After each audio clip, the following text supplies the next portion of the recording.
तो काफी सारे लोग मेरे को कमेंट कर रहे थे और काफी सारे लोग मैसेजेस भी कर रहे थे कि लवी भाई ब्लॉग क्यों नहीं आ रहे हैं। अच्छा पूरा हो गया अब बेव का मतलब सीधा मेरी दादी खुश होनी तक देख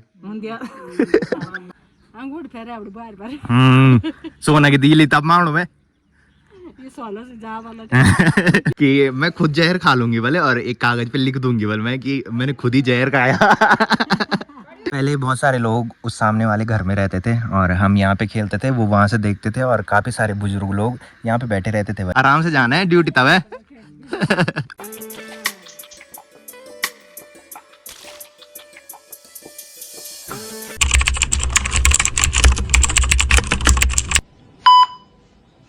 तो हो चुकी है एक प्यारे से मौसम के साथ एक प्यारे से दिन की शुरुआत आप सबके साथ। तो चलिए एक प्यारे से ब्लॉग की शुरुआत भी कर लेते हैं। तो hey guys good afternoon, welcome है आप सब लोगों का देवभूमि उत्तराखंड के टिहरी के खूबसूरत गांव यानी कि हमारे गांव चा गांव से और मेरे यूट्यूब चैनल लवी राणा ब्लॉग में। तो दिन के लगभग 12 बज चुके हैं। बाकी मौसम की बात करें तो मौसम आज गुमसुम सा हो रखा है, आसमान में पूरे काले घने बादल छा रखे हैं और सामने के पहाड़ों में बहुत सारी धुंध इस टाइम दिखाई दे रही है, जिससे सामने के पहाड़ों के नज़ारे क्लियर नहीं दिखाई दे रहे हैं। काफ़ी दिनों बाद आज ब्लॉग बना रहा हूँ और काफ़ी सारे लोगों के मैसेजेस मेरे को आए थे और काफ़ी सारे लोगों के कमेंट्स भी मेरे को आए थे कि लवी भाई इतने दिन हो गए ब्लॉग क्यों नहीं बना रहे हो। तो आगे ब्लॉग में आप लोगों को रीज़न बताऊँगा कि क्यों मैंने इतने दिनों तक ब्लॉग नहीं बनाया।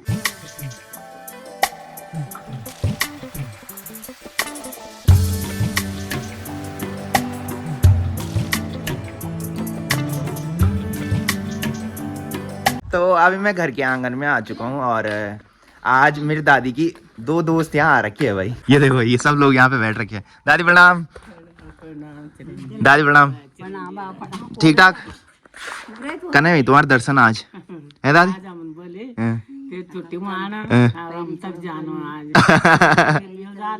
दादी तो मिल रहा मैं से, तुम तो आज ही मिलना। मैं पहली बार कब रे आई दिल्ली बेटी है आज दिखे ना। अच्छा मैं ड्यूटी बोल जाए। अच्छा दादी को कुछ बोलने अच्छा पूरा हो गया अब बेव का मतलब सीधा मेरी दादी खुश होनी तक देख। मेरी बुआरी कखन आई मेरी नहीं पसंद वीडियो बना गए है जरूर पसंद नहीं करे पसंद होली करी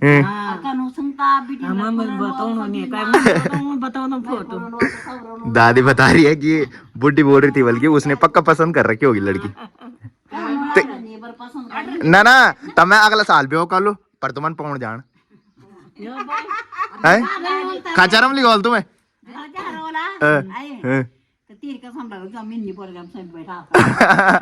क्यों तो गाड़ी में तो बैठ रहा तक भी गाड़ी में होता ना ना अभी नहीं तुम जाने मैं पता ना तुम तीन बताए वो ना बीपी भी बोल तो तब जानते बीपी ब्याह भी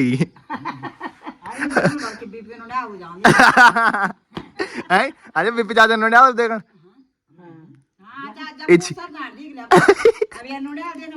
वही तो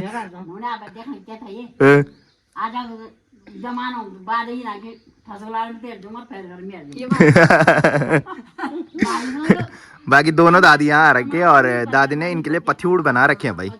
ठीक हो ना पत्यूड़ कहली मेरे तो गला पर खाजी होंगी।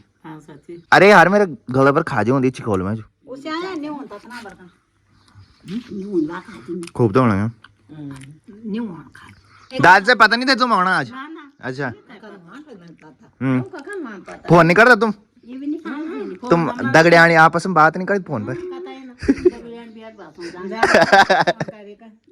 अभी दादी ने मेरे को पत्यूड़ भी दे दिए हैं, ऐसे पत्यूड़ दादी ने बना रखे हैं। वैसे मैं पत्यूड़ नहीं खाता हूँ क्योंकि पत्यूड़ खाने से मेरे गले में खुजली होती है भाई, बट दादी ने दे रखे हैं तो खा लेता हूँ भाई। खुजली होगी तो देखी जाएगी।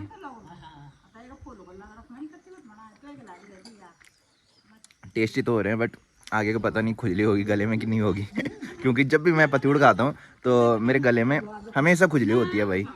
बाकी आज देखता हूँ खा तो लिया है मैंने, खुजली होती है कि नहीं होती है। तो पत्यूड़ तो मैंने खा लिया है बट मैंने बताया था कि मेरे गले में खुजली होती है और खुजली होने लगी है भाई। इन करा बैठे आ रहा है बैठे आ रहा अरे तब माँ खानो बनाओ तुमके ठीक खानो कह के जया कुछ नहीं खाए हो नाश्ता कह के आए बोल तुमने कि नाश्ता भी नहीं खाए हाँ तब खा लिया फिर भी खा लिया आप दादी लोग तो सब बैठ रखे हैं उनका मस्त टाइम पास हो रहा है और मैं भी घूमने चलता हूँ मौसम अच्छा हो रखा है और इस मौसम में घूमने का मन भी करता है भाई नहीं तो अगर धूप लगी होती तो धूप में घूमने का मन नहीं करता है भाई।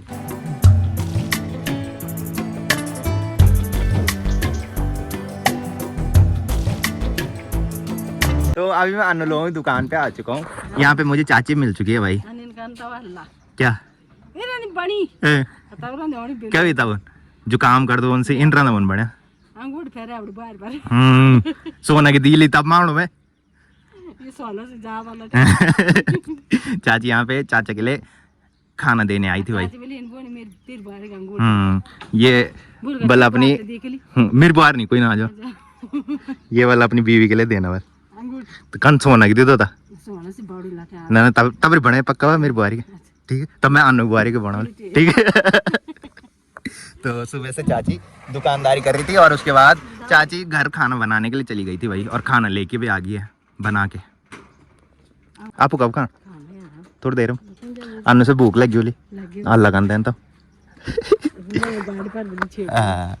अन्नू यहाँ स्कूटी पे देख रहे भाई क्या हुआ भाई हैं खराब तो नहीं हुई अच्छा कल से उसी में जाना है परसों से आराम से जाना है ड्यूटी तब है तो अन्य लोगों की दुकान से अभी मैं घर पे आ चुका हूँ मम्मी यहाँ बरामदे में घूम रही है मम्मी ने खाना खा लिया है और मम्मी मेरे को बोल रही है कि तू खाना खा लेगी मम्मी ने थोड़ी देर मेरा वेट किया मैं अंदर फ़ोन पे छेड़ रहा था बाकी मम्मी ने दादी लोगों को भी खाना दे दिया है उन्होंने भी खाना खा लिया है और अब मैं फटाफट से खाना खाता हूँ उसके बाद थोड़ी देर आराम करता हूँ फिर शाम को ही घूमने के लिए जाऊँगा मम्मी बोल रही है कि चक्की में जाके गेहूँ पिसवाने के लिए बाकी चावल के साथ कौन सी दाल है आज अच्छा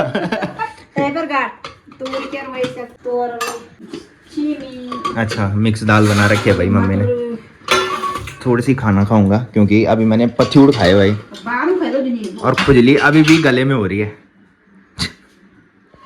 मम्मी बोल रही थी कि मेरे गले में भी खुजली हो रही है कि ये देखो भाई मिक्स दाल बना रखी है मम्मी ने। A few moments later.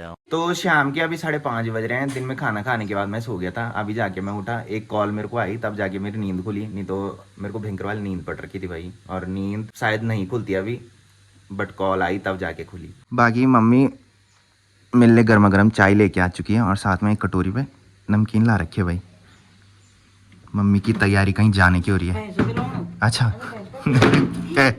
सगोर दूध निकालने के लिए जा रही है भाई मम्मी तकिम दर्दी बस बाकी इस टाइम हल्की बूंदाबांदी हो रही है सुबह से हम लोग वेट कर रहे थे कि कब बारिश हो क्योंकि आज सुबह से मौसम पूरा पैक हो रखा है आसमान में पूरे काले घने बादल छा रखे हैं और उमस हो रही थी भाई जब मौसम पूरी तरह से पैक रहता है तो उमस ज़्यादा होती है और मम्मी बोल रही थी कि आज पक्का भयंकर बारिश होगी इस टाइम लग रहा है कि बहुत तेज़ बारिश होगी। हाँ मैं बाहर आया और इतनी तेज़ बारिश लगने लगी है भाई थोड़ी देर पहले हल्की बूंदाबांदी हो रही थी और अब धीरे धीरे बारिश की बूंदें और तेज़ होने लगी है भाई। तो अभी मैं नीचे आंगन में आ चुका हूँ यहाँ पे दादी बैठ रखी है और यहाँ पे ब्रूनो बैठ रखा है भाई ये सोच रहा है कि कब मम्मी कहीं जाए और मैं पीछे पीछे जाऊँ घूमने के लिए। हाँ जी गुड इवनिंग गुड मॉर्निंग क्या बात बहरे में बैठी तू दादी बारिश का वेट कर रही है भाई दादी को ज़्यादा ही गर्मी लगती है वैसे मेरी दादी रात भर सोती नहीं है तो ज़्यादा गर्मी तो लगनी है हैं और यहाँ पे अजीब अजीब सी बातें कर रही है भाई दादी बोल रही है कि मेरे को जहर खिलाओ बोल तो अमन की कलौड़ तक जहर और बोल रही फिर बाद में कि मैं खुद जहर खा लूंगी बोले और एक कागज पे लिख दूंगी बोले मैं कि मैंने खुद ही जहर खाया लिखा आया पे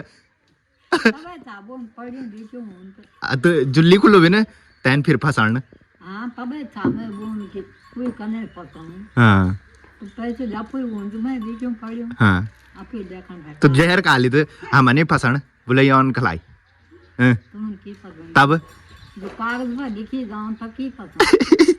आप ये देख रहे हो यहाँ पे अजीब ही डिस्कस चल रही है भाई। मैं ऊपर बैठ रखा था कुर्सी में और दादी यहाँ से बोल रही थी कि मैं जहर खाऊंगी और एक कागज पे लिख दूंगी कि मैंने खुद ही जहर खाया, किसी को फंसाना मत की।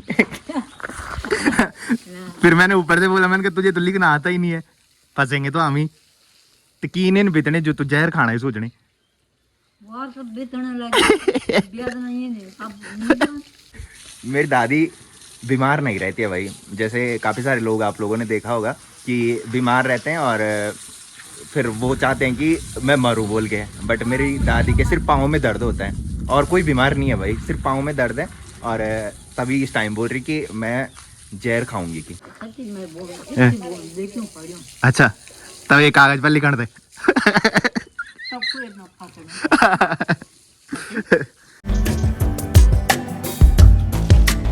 तो शाम के अभी 7:30 बज रहे हैं और अभी मैं हूँ अपने गांव के चौतरे में और इस टाइम अंधेरा दिखाई देने लग गया है।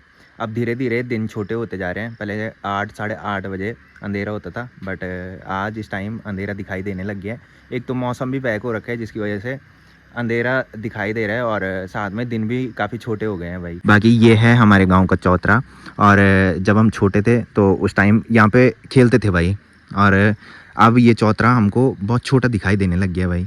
पहले जब हम छोटे थे तो यहाँ पे कबड्डी खेलते थे और पिट्ठू खेलते थे, उस टाइम ये चौतरा बहुत बड़ा दिखाई देता था, बट अब ये हमको काफ़ी छोटा लगता है भाई। वो जो वहाँ पे गेट दिखाई दे रहा है उस पर हम झूलते थे भाई, और अब वो हमको बहुत छोटा दिखाई देता है। तो उस टाइम यहाँ पे जो ये गोबर रख रखे हैं, उस टाइम गोबर नहीं होता था, और नीचे जो वहाँ पे बहुत सारी लकड़ी दिखाई दे रही है, वहाँ पे उस टाइम लकड़ियाँ नहीं रहती थी भाई। और उधर साइड भी गोबर रख रखे हैं, उस टाइम उधर साइड भी गोबर नहीं रहता था और काफ़ी बड़ा ये चौतरा दिखाई देता था। और स्कूल से घर आने के बाद हम लोग यहाँ पे खेलते थे, तो इस चौतरे से हमारी बचपन की यादें जुड़ी हुई है। पहले बहुत सारे लोग उस सामने वाले घर में रहते थे और हम यहाँ पे खेलते थे, वो वहाँ से देखते थे और काफ़ी सारे बुजुर्ग लोग यहाँ पे बैठे रहते थे भाई, और यहाँ से हमको खेलते हुए देखते थे भाई। तो खूब चहल पहल यहाँ पे दिखाई देती थी, बट अब काफ़ी सारे लोग पलायन कर चुके हैं और काफ़ी सारे लोग दूसरी जगह बस गए हैं भाई, जिसकी वजह से यहाँ पे बिल्कुल सुनसान सा माहौल दिखाई देता है। तो रात के अभी 9:30 बज रहे हैं। घूम के काफ़ी पहले मैं घर में आ गया था और घर में आने के बाद हमने खाना भी खा लिया है। बाकी दिन में जब मैं ब्लॉग की स्टार्टिंग कर रहा था उस टाइम मैंने बताया था कि मैं आगे ब्लॉग में रीज़न बताऊंगा कि किस लिए मैंने इतने दिनों तक ब्लॉग नहीं बनाया। तो फटाफट से बताता हूँ क्योंकि मुझे अभी पैकिंग भी करनी है, कल मुझे कहीं जाना है, वो कल वाले ब्लॉग में आपको पता चल ही जाएगा। तो सबसे मेजर रीज़न ये था कि मेरा जो इंस्टाग्राम अकाउंट था पुराना वाला, अब तो मैंने नया बना दिया है, तो पुराना वाला इंस्टाग्राम अकाउंट जो था वो डिसेबल हुआ। सबसे पहले इंस्टाग्राम अकाउंट सस्पेंड हुआ था, उसके बाद कुछ दिनों बाद मैंने काफ़ी कोशिश की थी तो वो रिकवर हो गया था। काफ़ी सारे लोगों को पता होगा जो मेरे क्लोज हैं, जिनकी बात मेरे से होती है और जो व्हाट्सअप स्टेटस वगैरह मेरे देखते होंगे। तो जब मैंने वो रिकवर किया था उसके कुछ दिन बाद तक वो सही चला और फिर दोबारा वो ऑटोमेटिकली सस्पेंड हुआ और फिर मैंने कोशिश की कि दोबारा रिकवर करूं, बट वो दोबारा रिकवर नहीं हुआ, वो डिसेबल हो गया था भाई। मतलब अब परमानेंट डिलीट हो गया है। काफ़ी सारे लोगों के जो परमानेंट डिलीट इंस्टाग्राम अकाउंट होते हैं वो वापस भी आ रहे हैं। आजकल मैंने देखा कि वो रिकवर हो रहे हैं, मतलब तो उसी उम्मीद में मैं बैठा हूँ कि काश मेरा जो इंस्टाग्राम अकाउंट पुराना वाला था जो डिसेबल हुआ वो रिकवर हो जाए। तो उम्मीद में तो बैठा हूँ, बट देखते हैं रिकवर हो पाता है कि नहीं हो पाता है। मेजर रीज़न यही था। फिर मैंने नया बना दिया था भाई, तो जितने भी लोग देख रहे हैं जो मैंने नया इंस्टाग्राम अकाउंट बनाया है वो भी सेम नाम से लवी राणा और सेम डीपी मैंने वो लगा रखी है, तो उसको फॉलो जरूर करें जो पहले पुराने वाले इंस्टाग्राम अकाउंट पे मेरे साथ जुड़े थे। बाकी दूसरा रीज़न ये था कि सौरभ भाई के पापा एक्सपायर हुए, हमारे ताऊ जी, वो रिश्ते में लगते थे। तो दिसंबर में काफ़ी सारे लोगों ने मेरे ब्लॉग में भी देखा होगा कि मैंने ब्लॉग में बताया था कि सतीश भाई एक्सपायर हुआ था। गोवा होटल में आग लगी थी और उस होटल में सतीश भाई काम करता था, तो दम घुटने की वजह से सतीश भाई एक्सपायर हो गया था। फिर अभी सतीश भाई को एक्सपायर हुए 6 महीने हुए थे और सतीश भाई के पापा भी एक्सपायर हो गए हैं। तो मेरा ये रूल रहता है कि जब भी हमारे खोले में कोई एक्सपायर होता है तो जब तक एक्सपायर हुए 13 दिन नहीं हो जाते तो मैं ब्लॉग नहीं बनाता हूँ भाई, उसके बाद ही मैं ब्लॉग बनाता हूँ। तो मैं सोच रहा था जब सतीश भाई के पापा को एक्सपायर हुए 13 दिन कंप्लीट हो गए थे, उसके 1-2 दिन बाद मैं सोच रहा था कि ब्लॉग बनाऊँ, बट काफ़ी सारे लोगों को पता होगा कि हमने एक बिज़नेस स्टार्ट किया है। मैंने फेसबुक पे भी डाला था और इंस्टाग्राम पे भी डाला था एक वीडियो बना के, तो काफ़ी सारे लोग पूछ भी रहे थे, बहुत बहुत धन्यवाद उनका कि आपने मेरे से पूछा कि कौन सा बिज़नेस स्टार्ट कर रहे हो, और मैंने बता भी दिया है कि कौन सा बिज़नेस हम स्टार्ट कर रहे हैं। कल मैंने वो फ़ोटो भी पोस्ट कर ली है कि कौन सा बिज़नेस हम स्टार्ट कर रहे हैं। तो फिर बिज़नेस का काम शुरू हो गया था, और मैं नहीं चाहता था कि मैं फिर इतना बिज़ी रहूँ ना, दिमाग में प्रेशर डालना ठीक नहीं होता ज़्यादा। तो बिज़नेस का काम स्टार्ट हो गया था, इसकी वजह से मैं ब्लॉग नहीं बना पाया। सोच रहा था कि जब पूरी तरह से बिज़नेस का जो काम है वो कंप्लीट हो जाएगा तो उसके बाद मैं ब्लॉग बनाऊंगा। बिज़नेस का काम मतलब जो शॉप है वो तो पूरी कंप्लीट हो चुकी है, मतलब शॉप पे जितना भी काम था वो पूरा कंप्लीट हो चुका है, अब बस सिर्फ सामान लाना बाकी है, तो उसके बाद मतलब पूरा काम कंप्लीट हो जाएगा। तो काफ़ी सारे लोग मेरे को कमेंट कर रहे थे और काफ़ी सारे लोग मैसेजेस भी कर रहे थे कि लवी भाई ब्लॉग क्यों नहीं आ रहे हैं, और हम वेट करते हैं कि कब आपका ब्लॉग आए और घर में सब ठीक है कि नहीं है। तो मैं बता दूं घर में सब ठीक है। रीज़न आप लोगों को मैंने बता ही दिया है कि किस लिए इतने दिनों तक ब्लॉग नहीं आया। बाकी अब आगे मैं कोशिश करूँगा कि डेली ब्लॉग अपलोड करो, बट थोड़ी टाइम मिलना चाहिए। आप लोगों को तो पता ही होगा कि मैं जॉब भी करता हूँ, और आजकल जब ये बिज़नेस का काम शुरू हुआ तो फिर उसके चक्कर में भी मेरे को टाइम नहीं मिल रहा था भाई। कभी शॉप में भी जाना पड़ रहा था काम देखने के लिए, और फिर कॉल पे बात करनी पड़ती थी कि कैसा काम करवाना है, तो फिर इसी वजह से मेरे को टाइम नहीं मिल पा रहा था। बाकी आगे कोशिश करूँगा कि डेली ब्लॉग बनाऊँ। तो फिलहाल इस ब्लॉग को यहीं पे एंड करते हैं। तो जिसने अभी तक मेरा यूट्यूब चैनल सब्सक्राइब नहीं किया है वो यूट्यूब चैनल सब्सक्राइब कर लें, और जिन्होंने कर रखा है वो ऐसी सपोर्ट बनाए रखें। मिलते हैं कल के नेक्स्ट ब्लॉग में, तब तक के लिए जय देव भूमि उत्तराखंड।